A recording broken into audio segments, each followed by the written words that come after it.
ዓለማችን በአሁኑ ወቅት ከምን ጊዜውም በላይ በአየር ንብረት ለውጥ እየተፈተነች ትገኛለች። በ2022 በነዳጅ ቅሪት ቃጠሎ ምክንያት በሚፈጠር የአየር ብክለት ሳቢያ ከ2.5 ሚሊዮን በላይ ሰዎች ለህልፈት መዳረጋቸውንና በ2024 የተከሰቱ አስከፊ የአየር ንብረት ለውጦች በዓለም አቀፍ ደረጃ $304 ቢሊዮን የሚገመት የኢኮኖሚ ውድመት ማስከተላቸውን መረጃዎች ያመለክታሉ።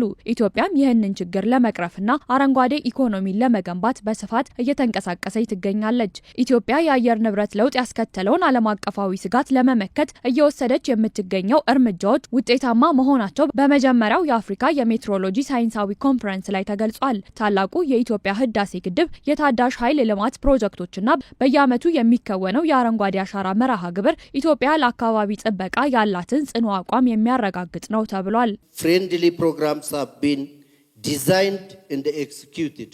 የኢትዮጵያ መንግስት ለሜትሮሎጂ ለአየር ንብረትና ከአካባቢ ጥበቃ ጋር ለተያያዙ ጉዳዮች ከፍተኛ ትኩረትና ድጋፍ የሚሰጥ መሆኑን ላረጋግጥላችሁ እወዳለሁ። ኢትዮጵያ በአየር ንብረት ለውጥ ዙሪያ ውይይቶችንና ምክክሮችን በማመቻቸት ብቻ አታቆምም፣ ይልቁንም በተግባር የምታሳይ ሀገር ነች። ለዚህም ታላቁ የህዳሴ ግድብ የኃይል ማመንጫ ኢትዮጵያ ቃሏን በተግባር ለመተርጎሟ ሕያው ማሳያ ነው። በተጨማሪም በየዓመቱ በዜጎች የሚተከሉት በቢሊየን የሚቆጠሩ ችግኞች ዓለማችን ለኑሮ ምቹና ለመጪው ትውልድ የምትበቃ እንድትሆን ኢትዮጵያ የምታደርገው ሌላኛው ተግባራዊ እንቅስቃሴ ነው።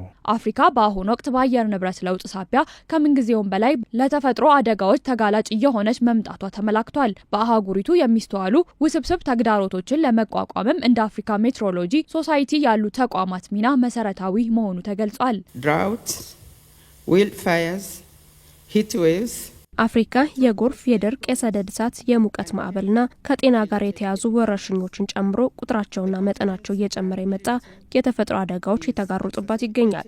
እነዚህ አደጋዎች በፈጣን የከተማ መስፋፋት፣ በአካባቢ መራቆትና በአየር ንብረት ለውጥ ተጽዕኖ ሳቢያ ይበልጥ እየተባባሱ መጥተዋል። እነዚህን ተግዳሮቶች ለመፍታት እንደ አፍሪካ ሜትሮሎጂ ማህበር ያሉ መፍትሄዎችን የሚያመነጩ የምሁራን ስብስቦች ያስፈልጉናል። ስለሆነም ይህ ጉባኤ በአፍሪካ የአየር ንብረት አገልግሎትን ለማሻሻል የፈጠራና የቴክኖሎጂ ሚናን ማሳየት ይኖርብናል። ይህም ዘላቂ ልማትን ለማምጣትና አደጋዎችን የሚቋቋም ማህበረሰብ ለመገንባት የባለድርሻ አካላት ትብብር ያለውን አስፈላጊነት ማካተት አለብን። የአየር ንብረት ለውጥ በሀገራት የምግብ ዋስትና በግብርናና በሌሎች መሰረታዊ የልማት ዘርፎች ላይ እያሳደረ ያለውን ሁለንተናዊ ጫናን ለመቅረፍ የሜትሮሎጂ አገልግሎቶችን ማዘመንና በቴክኖሎጂ መደገፍ እንደሚያስፈልግም ተመላክቷል። Climate variability in the climate change ለአህጉራችን አፍሪካ ለዓለማችን እንዲሁም ለመጪው ትውልድ ደህንነት ሲባል አዳዲስና ዘላቂ መፍትሄዎችን ለማመንጨት ቆርጠን ተነስተናል።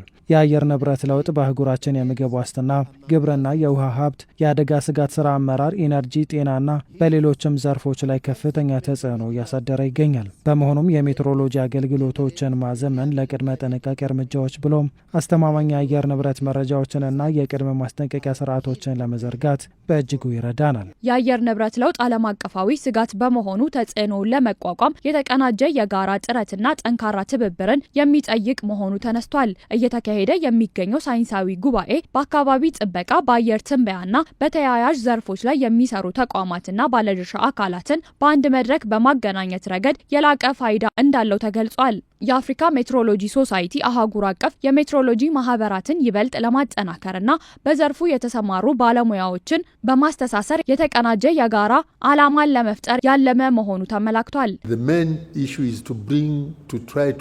ዋነኛው ጉዳይ በእነዚህ የስራ ዘርፎች ላይ የተሰማሩ ሰዎችን በሜትሮሎጂ አጠቃቀም ዙሪያ ያላቸውን አቅም መገንባት ነው። በመሆኑም ባለሙያዎች በየግላቸው የራሳቸውን ስራ ብቻ እንዲሰሩ ከመተው ይልቅ በአንድነት መጥተው እንደ ሜትሮሎጂ ባለሙያ እርስ በርስ ተቀናጅተውና በጋራ እንዲሰሩ እንሻለን። የኢትዮጵያ ሜትሮሎጂ ኢንስቲትዩት ከአፍሪካ ሜትሮሎጂ ሶሳይቲ ጋር በመተባበር ለመጀመሪያ ጊዜ ያዘጋጀው ሳይንሳዊ ኮንፈረንስ ለ5 ተከታታይ ቀናት በአዲስ አበባ የሚካሄድ ይሆናል።